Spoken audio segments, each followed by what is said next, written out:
அப்புறம் மியூசிக் அங்கேருந்து கொண்டு வந்திருக்கேன். ஸோ அந்த மியூசிக்கு இந்த மாதிரி டான்ஸ் ஆடுவாங்க அப்படின்னு சொல்லி அந்த சோப்ரா டான்ஸ் மாஸ்டருக்கு எக்ஸ்பிளைன் பண்ணி அப்படி ரிஹர்சல் பண்ணி பண்ணது அந்த கேன் மியூசிக்கு.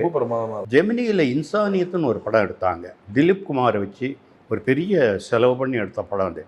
அதுக்கு வந்து அமெரிக்காவிலேருந்து ஒரு குரங்கு, அது மனுஷ குரங்கு, ஜிப்பின்னு அதுக்கு பேர்.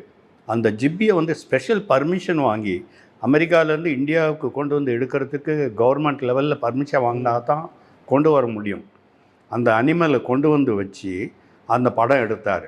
அதுக்கு வந்து ஹோட்டல் 5 ஸ்டார் ஹோட்டல் போட்டு, ஏன்னா அந்த ட்ரெயினர் அவன் தங்கியிருக்கான் அந்த குரங்கோட, குரங்குக்கு ஒரு 5 ஸ்டார் ஹோட்டல், அதுக்கு வேண்டிய சாப்பாடு எல்லாம், அதுக்கு ஸ்பெஷல் சாப்பாடு எல்லாம் கொடுத்து ஒரு 10 நாளும் வேணுமோ அதை ஷூட்டிங்கில் யூஸ் பண்ணார். அது ஒரு பெரிய ரெக்கார்டு அந்த காலத்தில். எல்லாருமே சொல்லுவாங்க ஜிப்பியும் திலீப் குமார் ஒன்றா ஆக்ட் பண்ணியிருக்காங்கன்னு வாங்க. படம் நல்லா போச்சு, நல்லா போச்சு.